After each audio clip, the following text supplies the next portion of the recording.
Number 1, the action platformer. This year, I am challenging myself to expand my gaming habits and tastes by playing one of each of 25 different genres, which I'm tracking on this bingo board.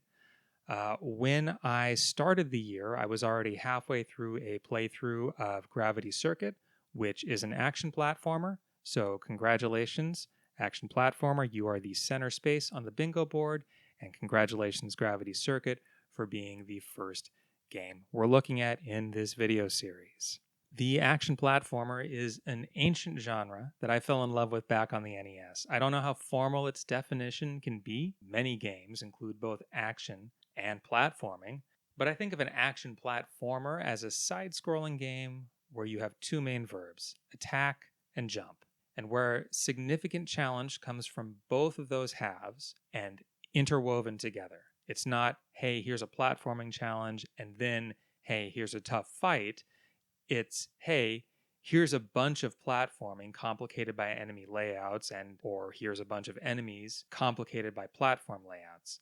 The line is admittedly arbitrary. I would not consider Super Mario an action platformer, for example, despite the fireball tosses and the raccoon tail swings. I would consider Castlevania, Ninja Gaiden, Mega Man, Ghosts and Goblins, and similar games action platformers. If we're looking at less ancient times, aside from throwbacks to those specific series, like Bloodstained Curse of the Moon, or Ninja Gaiden Ragebound, or Mega Man 11, or Ghosts and Goblins Resurrection, and indie titles like Shovel Knight, set those aside and the genre has either dropped into obscurity or evolved into a combination of Metroidvanias and roguelites. And if you take a closer look at that bingo board, you'll see that I don't see those as the same thing, or at least not for the purpose of this video series. The ideal action platformer to me is linear, replayable, a perfect little album-length game that lets you refine your approach and appreciation on replay. A sequence of short stages, each with their own character, you can call them gimmicks, with escalating challenges and relatively little downtime. 2025 was probably the most action platformer-packed year of my life. I played something like 4 Ninja Gaiden games, 8 Shinobi games, not all of which fit cleanly into this category, to be fair, 4 Strider games, 6 Mega Man games, all of which were replays, Ninja Spirit, Shinobi non Grata, Oniken, Ganryu 2, Shadow of the Ninja Reborn, Vengeful Guardian Moonrider. I kept piling them up, and in the middle of this bender I thought about adding more Mega Man games to the pile before thinking better of it.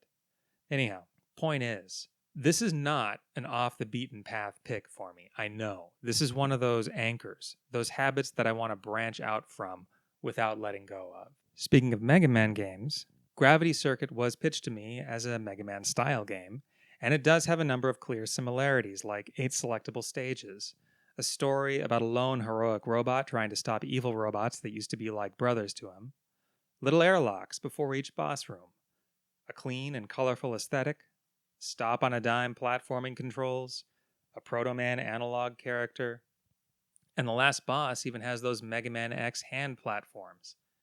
But it's actually a lot closer in aggregate to a Mega Man Zero game specifically, putting a lot of emphasis on dashing around and performing melee strikes.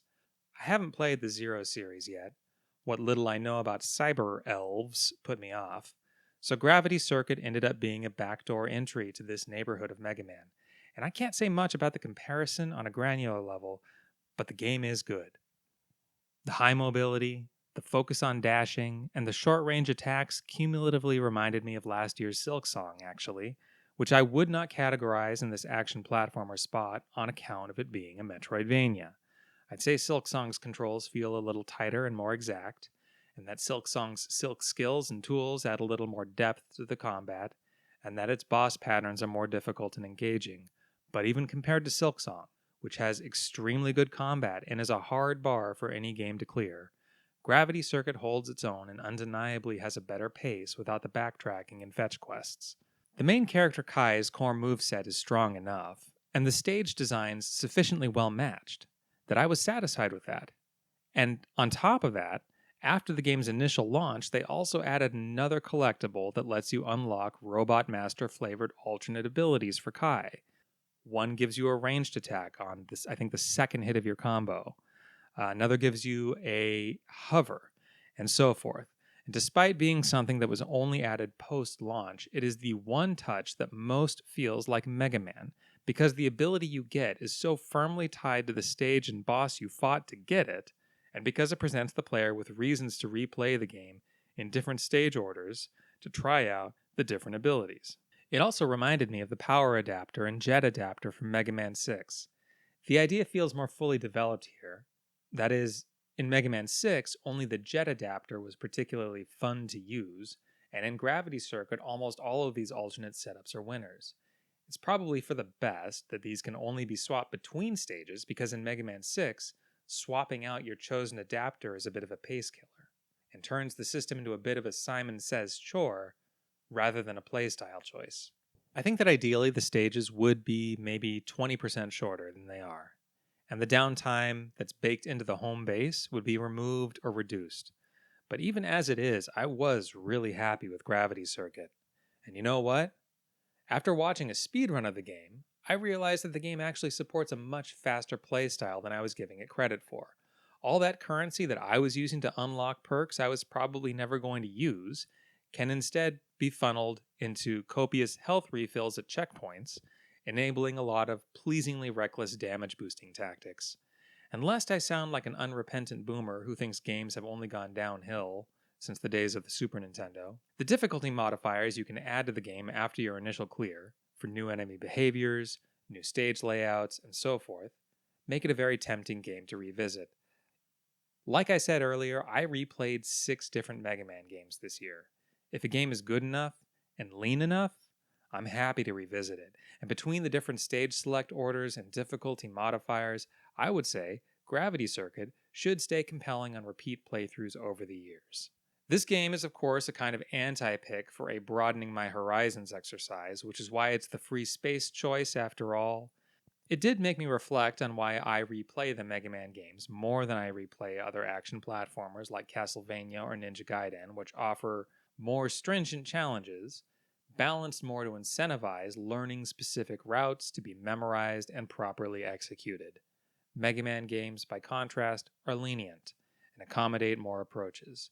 They tend to be less fun to drill and practice in the short term, but easier to return to after a long break. Perhaps, with both its Mega Man elements and its difficulty modifiers, Gravity Circuit can bridge both styles, but only time will tell. So, final verdict. Did I enjoy the game? Wholeheartedly. Would I recommend the game? Pretty much universally. Does it change how I feel about the genre? Not particularly. My feelings about action platformers are pretty well calcified in a good way. I was and remain a fan. I will say that this did a little to clarify my own feelings about these two different kinds of action platformers, ones that come from a more strictly arcade lineage, where you're expected to kind of drill and practice to get to a point where you can survive the game in getting through really tough gauntlets. And on the other hand, the more Mega Man style, maybe a little more suited to console players of its day, where there's more freedom built in to define your own play style and define your own stage order and things like that. And it's not so much that there's a right answer as there are different ways to do it. I appreciate both. They scratch different itches for me. As for what I try next, this is, as that list of 24 games earlier in this video probably demonstrates, I played a lot of these games already, but there are definitely still holes in my resume when it comes to these. I have not yet played Steel Assault. I've heard that's good. I've not played Magenta Horizon, and I've heard a lot of great things about that one. And I've also never sat down and properly played all the way through a Ghosts and Goblins game. So maybe that too. Beyond that, if you have any recommendations on those or any other action platformers, let me know in the comments. And as for what's next, bingo spot number 2 is going to be racing games. So I'll see you next time. And all I will say for now is that I really, really did not care for Forza Horizon 5.